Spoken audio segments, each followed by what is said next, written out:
Eu sou a Marília de Abreu e você está aqui no canal da Wicca das Bruxas no YouTube. Hoje a gente vai abordar o tema choque de egrégoras. Você sabe o que é isso? Vamos ver.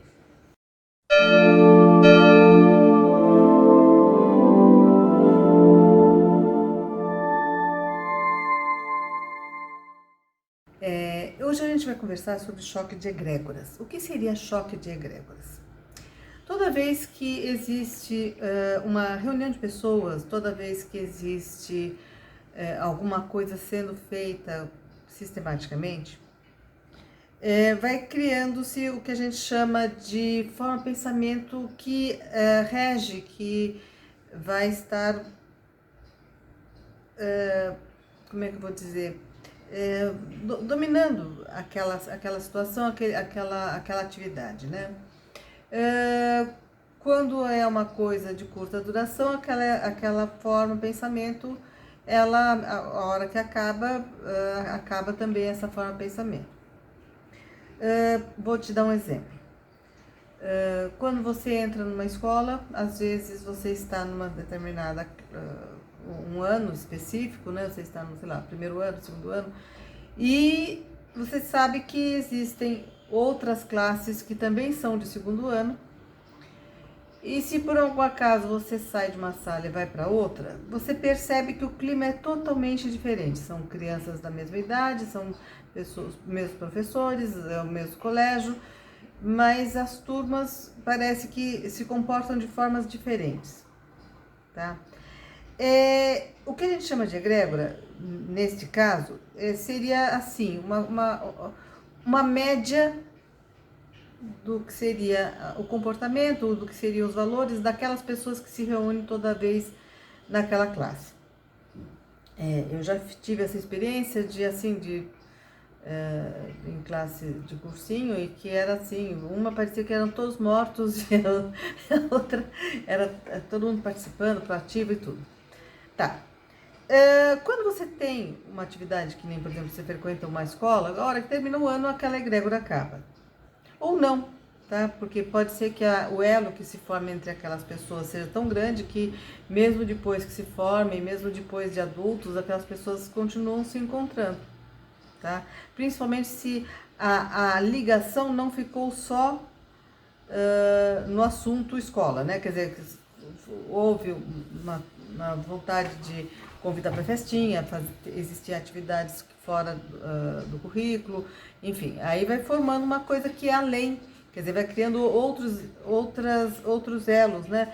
Que não seria só o tipo de informação, mas também de amizade, de convívio, passar experiências em comum, crescimento em comum, memórias em comum, quer dizer, as pessoas vão tendo coisa, e isso pode se perpetuar, mas normalmente, para grande parte das pessoas, assim, você frequenta uma escola um ano, enquanto tem aquele curso, você está convivendo com aquelas pessoas e existe uma egrégora daquilo. À medida que cada um vai fazer um curso de outra coisa, vai mudar de cidade, vai fazer outras coisas, vai tendo outras experiências, e aí quando você às vezes, se por acaso se reencontra, parece que já não é mais a mesma pessoa, não tem a mesma história, já não é mais a mesma coisa, porque não existe aquela egrégora, tá?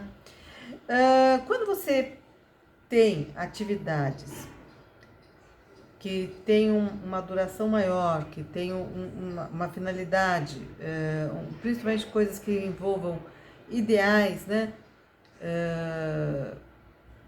Ou espiritualidade,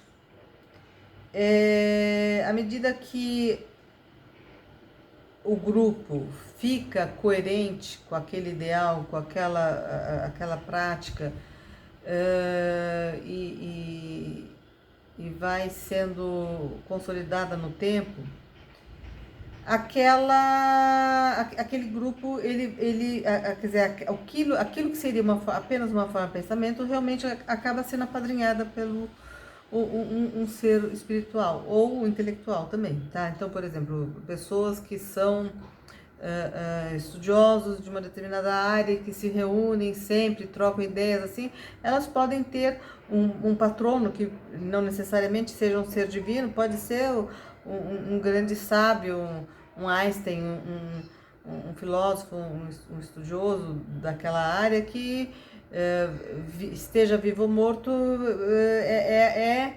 o guardião, o patrono daquele grupo, né? Grandes religiões, grandes filosofias que estão há muito tempo, elas têm não só o elo com o divino, mas elas têm toda uma estrutura do outro lado de seres que também já foram seguidores, grandes pessoas que se destacaram, que ajudam a dar uma estrutura no plano espiritual em relação a essas, para os praticantes dessas religiões, né? Então, normalmente essa questão que eu estou levantando hoje, ela vem porque no nosso Coven a gente faz o que a gente chama de pré-seleção. E essa pré-seleção, às vezes as pessoas não entendem por quê, e tem um pouco a ver com essa questão das egrégoras. Quando você, e aqui, ainda mais no Brasil, as pessoas, elas dificilmente são 100% desvinculadas de uma religião, né? Normalmente elas já são batizadas poucos meses após o nascimento. É comum que sejam educadas dentro de uma religião, que frequentem aquela religião, e inclusive assim, meio que também limitando a possibilidade de entender ou conviver com outras práticas, com outras religiões, mesmo no nível de leitura, quer dizer, existem pessoas que querem que os filhos sigam aquelas religiões deles, né, as ideias deles, a filosofia deles, que não se restringe só a comportamentos voltados ou práticas voltadas para a religião em si, mas conduta moral, comportamentos do dia a dia, estilo de vida. E aí as pessoas parecem que têm só aquela visão, então vão formando os filhos, vão formando dentro daquela egrégora.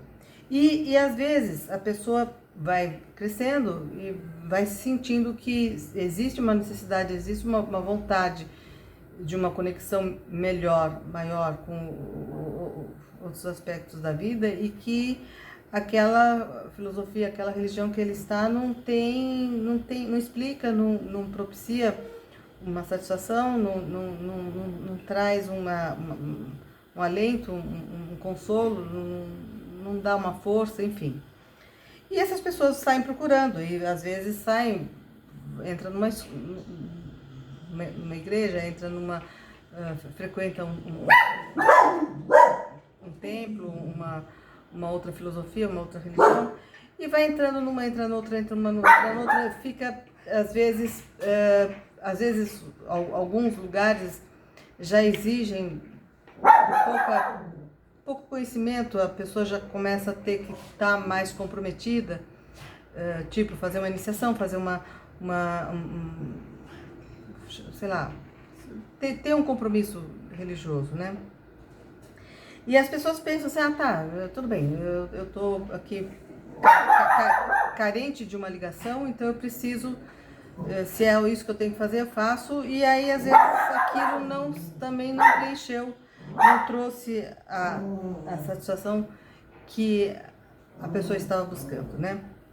Só que existe uma coisa, não é só quando você entra numa religião, numa filosofia, existe toda uma estrutura a qual você se liga. A hora que você quer sair, precisa existir um processo de desligamento dessa estrutura. Por quê? Porque não dá para andar com um pé em cada canoa. As pessoas, e isso não é uma coisa que eu pessoalmente esteja exigindo de alguém, não. Você não anda. Os seres que estão do outro lado te amparando, te dando sustentáculo, eles precisam que você esteja lá para também sustentar aquela filosofia. Quer dizer, cada pessoa que entra e alimenta aquela egrégora, ela está contribuindo para que aquilo funcione daquela forma, né? Acontece que na bruxaria, a gente estimula o seu desenvolvimento. E para essas religiões onde essas egrégoras elas precisam ser alimentadas, o seu desenvolvimento te dá uma autonomia que não é compatível com eles. Então, é por isso que assim, por que nas outras religiões você está sempre pedindo? Né? Você não, eles podem até exigir alguns comportamentos, você não ser pecador, não fazer tal coisa, não comer na sexta-feira santa, fazer tal penitência, jejum, mas eles não fazem nenhum processo interno para você se desenvolver, para você crescer, para você ter autonomia. Por quê? Porque você precisa estar sempre pedindo. E pedindo, você fica também tendo que dar essa contrapartida, que é esses comportamentos restritivos que você precisa ter, que alimentam essa egrégora. Você dá força, dá a sua força, dá a sua autonomia para essas egrégoras. Quando você quer sair dessas egrégoras, dessas religiões, existe aquilo que a gente chama de choque de egrégora. E o que é um choque de egrégora? Eles não... O plano espiritual ligado a essas religiões não quer perder a sua força que você está dando, né? E aí a sua vida não anda.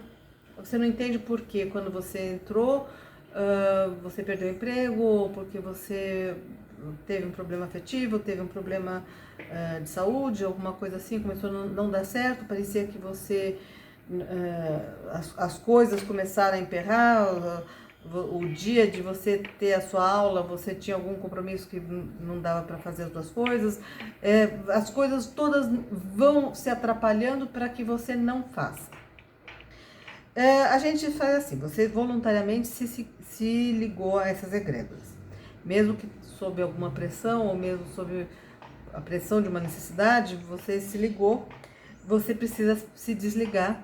E talvez nas religiões em que você se ligou exista um processo para fazer esse desligamento, exista até oferendas e obrigações que você precise cumprir antes, afinal você pediu, né? Você pediu e provavelmente teve algum retorno, e existe um lapso de tempo, de uma situação que você fica durante algum tempo, enquanto você está se desenvolvendo como bruxo, em que você está meio que órfão, porque você ainda não está ligado ao sistema e às egrégoras relacionadas com a bruxaria, e ainda está se desligando daquilo que é aquilo que você esteve ligado, né? Então a pessoa tem que realmente estar muito convicta de que o caminho que ela está escolhendo dentro da bruxaria é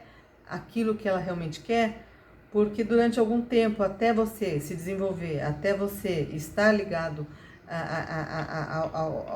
aos seres que apadrinham a nossa religião, você tem um lapso de tempo que você vai se sentir meio desamparado, tá? E é justamente essa, inclusive, a nossa ideia, porque você vai procurar desenvolver as suas próprias forças, né? Então, sim, eu acho que quando você se dá conta de que você não pode ficar sempre à mercê dessas forças, você tem que... Elas podem até auxiliar, entende? Não é que a gente não acha que elas não existam ou que não precise, mas é que o caminho evolutivo é da autonomia, né? É como se você tiver a diferença entre ter... Por exemplo, quando você entra no jardim da infância, que a professora segura na sua mão e você aprende a escrever, e você, quando está na faculdade, o professor te dá a indicação dos livros, ele te fala sobre o assunto, mas você, se você quiser se aprofundar, você vai ter que pesquisar, se você quiser se aprofundar, você vai ter que fazer um estágio, se você quiser ser bom naquilo, você vai ter que desenvolver o seu próprio método, enfim, tem uma coisa que é de maturidade espiritual, né? E que é o caminho que as bruxas escolhem. É por isso que quando a gente é iniciado, a gente fala iniciação, porque a gente está começando esse caminho, né? Eu espero que vocês estejam tendo bastante orientação nos nossos vídeos, né? E que façam as suas sugestões de pauta também, né? Esse assunto Se vocês tiverem dúvidas, a gente aborda de uma forma mais profunda. E eu gostaria que vocês, se estiverem gostando, que vocês coloquem o seu joinha aí, dê o seu like, se inscrevam no canal, se puderem compartilhar, compartilhem.